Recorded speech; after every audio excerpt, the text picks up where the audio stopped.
السلام علیکم دوستو، ایک بار جبرائیل علیہ السلام نبی کریم صلی اللہ علیہ وسلم کے پاس آئے تو آپ صلی اللہ علیہ وسلم نے دیکھا کہ جبرائیل علیہ السلام کچھ پریشان ہے۔ آپ صلی اللہ علیہ وسلم نے فرمایا جبرائیل کیا معاملہ ہے کہ آج میں آپ کو غمزدہ دیکھ رہا ہوں؟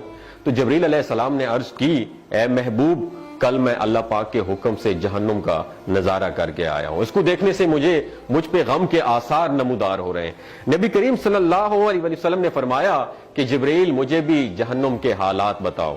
جبرائیل نے عرض کی جہنم کے کل 7 درجے ہیں اور ان میں سے جو سب سے نیچے والا درجہ ہے اللہ ان میں منافقوں کو رکھے گا، اس سے اوپر والے 6 درجے میں اللہ تعالیٰ مشرک لوگوں کو ڈالیں گے، اس سے اوپر 5ویں درجے میں اللہ سورج اور چاند کی پرستش کرنے والوں کو، عبادت کرنے والوں کو ڈالیں گے، 4تھے درجے میں اللہ پاک آتش پرست لوگوں کو ڈالیں گے، اور 3 درجے میں اللہ پاک یہود کو ڈالیں گے، 2 درجے میں اللہ تعالیٰ عیسائیوں کو ڈالیں گے۔ یہ کہہ کر جبرائیل علیہ السلام خاموش ہو گئے تو نبی کریم صلی اللہ علیہ وسلم نے پوچھا جبرائیل آپ خاموش کیوں ہو گئے؟ مجھے بتاؤ کہ پہلے درجے میں کون ہوگا؟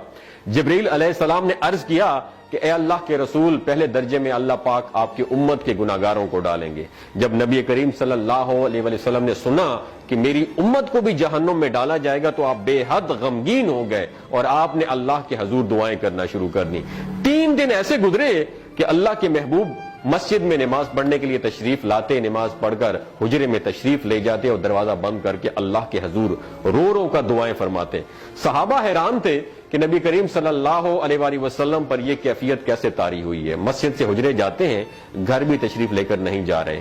جب 3 دن ہوا تو سیدنا ابو بکر صدیق رضی اللہ تعالیٰ عنہ سے رہا نہیں گیا، وہ دروازے پر آئے اور دستک دی اور سلام کیا لیکن سلام کا جواب نہیں آیا۔ آپ روتے ہوئے سیدنا عمر رضی اللہ تعالیٰ عنہ کے پاس آئے اور فرمایا کہ میں نے سلام کیا لیکن سلام کا جواب نہیں پایا، لہٰذا آپ جائیں، ہو سکتا ہے آپ کو سلام کا جواب مل جائے۔ آپ گئے تو آپ نے 3 مرتبہ سلام کیا لیکن سلام کا جواب نہ آیا۔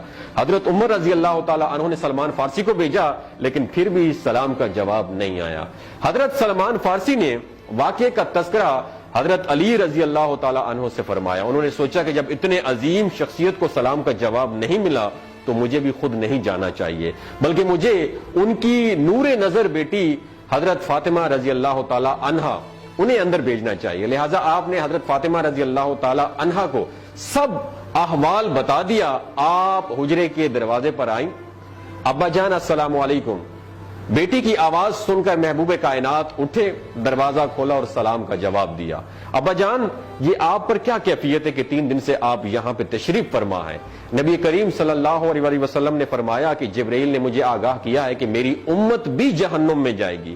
فاطمہ بیٹی، مجھے اپنی امت کے گناہگاروں کا غم کھائے جا رہا ہے اور میں اپنے مالک سے دعائیں کر رہا ہوں کہ اللہ ان کو معاف کر دے اور جہنم سے بری کر دے۔ اور یہ کہہ کر پھر آپ سجدے میں چلے گئے، رونا شروع کر دیا، یا اللہ میری امت کے گناہگاروں پر رحم کر، ان کو جہنم سے آزاد کر کے اتنے میں حکم آ گیا وَلَسَوْفَ يُعْطِيكَ رَبُّكَ فَتَرْضَىٰ، اے میرے محبوب غم نہ کر، میں تم کو اتنا عطا کروں گا کہ آپ راضی ہو جائیں گے۔ آپ خوشی سے کھل اٹھے اور فرمایا کہ لوگوں، اللہ نے مجھ سے وعدہ کر لیا ہے کہ روز قیامت مجھے میری امت کے معاملے میں خوب راضی کرے گا، اور میں اس وقت تک راضی نہیں ہوں گا جب تک میرا آخری امتی بھی جنت میں نہ چلا جائے۔ بولتے ہوئے آنکھوں سے آنسو آنا شروع ہو جاتے ہیں بندے کے، جب بندہ سوچتا ہے کہ ہمارا نبی صلی اللہ علیہ وسلم اتنا شفیق اور غم محسوس کرنے والا ہے اور بدلے میں ہم نے ان کو کیا دیا۔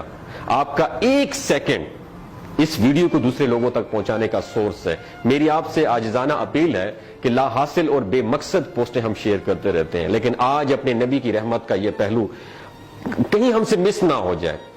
ایک شیئر کر کے اپنا حصہ ضرور ڈالیے گا، کیا پتا کون گناہگار پڑھ کر راہ راست پہ آ جائے اور دوسروں کو تھوڑی سی ہدایت مل جائے۔ کہنے کا مقصد یہ ہے کہ ایک نبی ہمارے لیے اتنا غم خوار ہے اور ہم یہاں بیٹھ کے اس کی امت کے اوپر اتنے مظالم ڈھائے جا رہے ہیں، ہمارے فلسطینی بھائیوں پہ اتنا ظلم کیا جا رہا ہے، لیکن ہم ٹس سے مس نہیں ہو جا رہے۔ آج ہمارے پاس اگر تلواریں ہوتی تو ہم تو بالکل سوچنا ہی ختم کر دیتے، لیکن آج ہمارے پاس میزائل ہیں، آج ہمارے پاس ایٹم بم ہے، لیکن پھر بھی ہم بے حس بنے ہوئے ہیں۔